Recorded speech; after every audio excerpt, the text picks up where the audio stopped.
नमस्कार, राम राम, नर्मदे हर।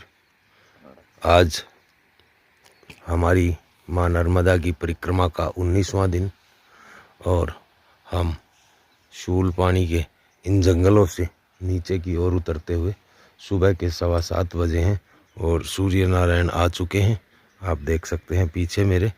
और इस प्रकार से हम इस रास्ते पर आज आगे बढ़ेंगे और देखते हैं माँ नर्मदा कहाँ तक लेकर जाती है।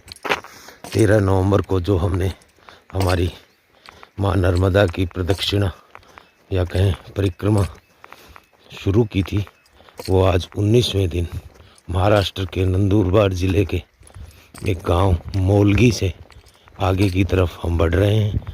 अभी सुबह हम 1 किलोमीटर चलकर आ चुके हैं। 7 बजे उस स्थान से निकले थे जहां हम रात को रुके थे, एक सरकारी विद्यालय में। सुबह बच्चों को सुबह स्कूल आना था, 7 बजे का स्कूल था, 7:30 बजे का। तो 7 बजे बच्चे आने शुरू हो जाने थे। तो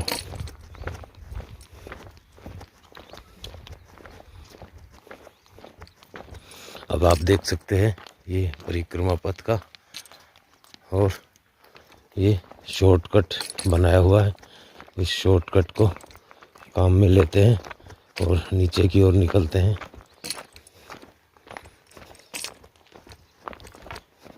इसी प्रकार इन पहाड़ों में कहीं कच्चा कहीं पक्का और रास्ते हमें मिलते जाते हैं और हम उन पर आगे बढ़ते रहते हैं। माँ नर्मदा की कृपा से अभी तक ऐसी कोई समस्या नहीं आई है। अब ऊर्जा भी भरपूर है, कोई दिक्कत नहीं है। चलने में बड़ा ही आनंद की अनुभूति होती है। कोई ऐसी शारीरिक दुख पीड़ा अभी तक नहीं है। और थोड़ा बहुत थकान जो होती है शरीर चलने के बाद दिन में 20 से 25-30 किलोमीटर, तो उससे थोड़ा पेन होता है, लेकिन उस पेन का थोड़ा आनंद है, उसमें भी मतलब बहुत आनंद आता है। उस थकान में जो आनंद है और जो अच्छी नींद आती है, 2 घंटे 3 घंटे 4 घंटे जो भी आती है, बहुत सुंदर नींद जो आती है और जो आनंद है, उसको क्या कह सकता हूँ मैं, शब्दों में नहीं कह पाऊँगा। लेकिन उस थकान का अपना, उस शरीर के टूटने का, उस यात्रा की थकान का बहुत आनंद होता है। तो इसलिए उसको ऐसा नहीं, इस प्रकार से हम आगे बढ़ते हुए 30, 35, 40 किलोमीटर तक महाराष्ट्र में रहने के बाद आगे हम गुजरात की सीमा में प्रवेश करेंगे और पुनः एक बार माँ नर्मदा के किनारे किनारे होते हुए गुजरात में भरूच ज़िले में जाकर के, जहाँ माँ नर्मदा खंभात की खाड़ी में जाकर गिरती हैं, कुछ इस प्रकार के खेतों से, पहाड़ियों से और शूल पानी के जंगलों से निकलते निकलते आज हमें शायद 8वां दिन है इन जंगलों में। अभी हम नीचे आ चुके हैं ऊपर आदिवासी क्षेत्र में बिल्कुल। अब यहाँ फिर भी थोड़ी बहुत खेती है और कुछ है, वहाँ ऊपर के क्षेत्रों में बहुत पिछड़ा हुआ क्षेत्र है। ये भी पिछड़ा हुआ ही क्षेत्र है, लेकिन ठीक है, जब तक ये पिछड़ा हुआ है तो चलेगा। लेकिन एक बार विकास के चक्कर में यहाँ के प्राकृतिक संसाधनों को यदि बर्बाद करना शुरू कर दिया तो वो अच्छा नहीं होगा।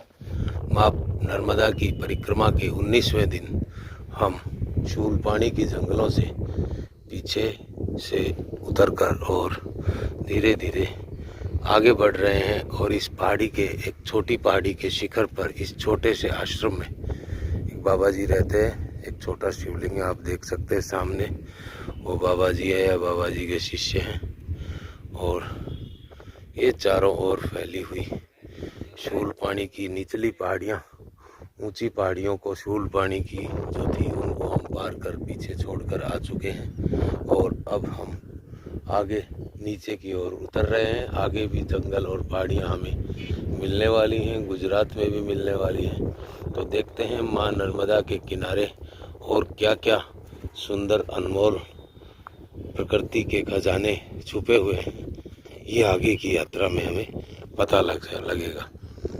तो देख सकते हैं आप, ये सुंदर दृश्य इस छोटे से आश्रम के, जहाँ अभी हमने नींबू वाली काली चाय पी है। यहाँ इस क्षेत्र में दूध की कमी है, बच्चों के पैरों में चप्पलें तक नहीं है। स्कूल जाने वाले 70% 80% बच्चों के पैरों में चप्पल तक नहीं है इस सर्दी के मौसम में। इस तरह की स्थितियाँ हैं, लेकिन प्रकृति की बहुत सुंदर व्यवस्था यहाँ पे है। बाकी पिछड़ा हुआ इलाका है।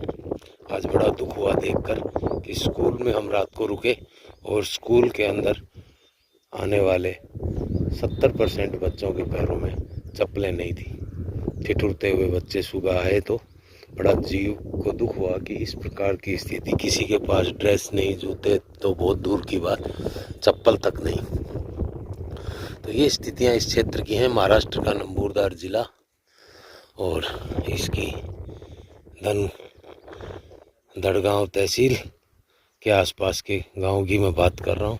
और पूरे आदिवासी क्षेत्र में मध्य प्रदेश और महाराष्ट्र के इस बॉर्डर पे ऐसी ही परिस्थितियाँ हैं। लेकिन ये सुंदर आश्रम, इस पे अच्छी हवा चलते हुए जहाँ ध्वजा लहरा रही है, सुबह के 9:30 बजे हैं और 1.5-2 घंटे से ज़्यादा लगभग चलने के बाद अब हम चाय के लिए इस आश्रम पर रुके हैं। आगे देखते हैं मां नर्मदा ने हमारे लिए कैसे कैसे सुंदर दृश्यों को दिखाने का निर्णय किया है। सुंदर दृश्य चारों ओर मां नर्मदा के इस आंचल में फैले हुए हैं। एक से एक अद्भुत संत महात्मा से लेकर भिखारी तक इस यात्रा में चल रहा है। बाकी सब या तो आधे रास्ते से गाड़ी पकड़ते हैं, मोटरसाइकिल पकड़ते हैं या नाव पकड़ते हैं, या कैसे भी करके उस यात्रा को पूरा नहीं कर पाते हैं। बहुत से लोग हैं, आधे से ज़्यादा लोग तो वापस लौट जाते हैं शूल पानी के इन जंगलों से ही। तो इस प्रकार से ये यात्रा पूरी करना भी, शुरू हर कोई कर सकता है, लेकिन इसको पूर्ण करना भी हर किसी के बस की बात नहीं। ऐसा मैंने यहाँ यात्रा के दौरान चर्चाओं में अनुभव किया। चलते चलते जंगलों में हमें आज लगभग 10 दिन होने को आ गए, 8-10 दिन इन शूल पानी के जंगलों में। बांस यहाँ प्रचुर मात्रा में होता है। आप देख सकते हैं मेरे दोनों ओर अच्छे खासे बांस खड़े हैं और ये बहुत ही जुर्मुट जैसा इन्होंने बना दिया है।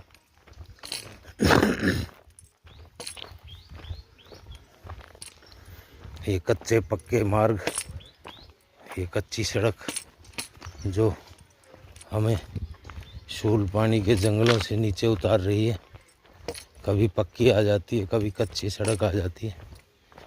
दूरी का भी अब महाराष्ट्र में आने के बाद से कोई भान नहीं रहता है। कोई कहता है कि 5 किलोमीटर पे आश्रम है, कोई उसी आश्रम को 3 किलोमीटर बताता है, कोई उसी को 7 किलोमीटर बताता है। तो किसी से पूछने से कोई मतलब नहीं है। इंटरनेट में ज़्यादा कोई सिग्नल नहीं है, तो बस मार्ग पे चिन्ह लगे हुए हैं तो चलते रहते हैं और कुछ ना कुछ मिल ही जाता है।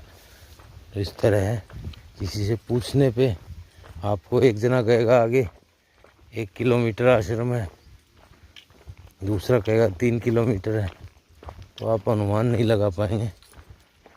महाराष्ट्र में आने के बाद, जब तक मध्य प्रदेश में थे ठीक ठाक दूरी लोग बता देते थे, लेकिन अभी और यहाँ एक मुर्गा और एक मुर्गी अपनी क्रीड़ा में व्यस्त।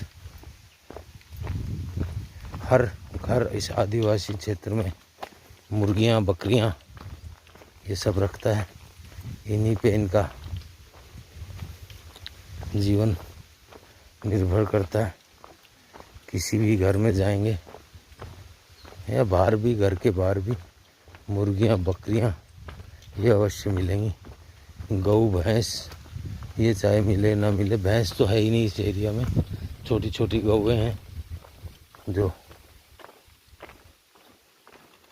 कितना थोड़ा बहुत दूध देती हैं। दूध इस क्षेत्र में बिल्कुल नहीं है, कहीं भी दूध की चाय नहीं मिल सकती, सिर्फ काली चाय मिलती है। पिछले 10 दिन से हम काली चाय भी पी रहे हैं।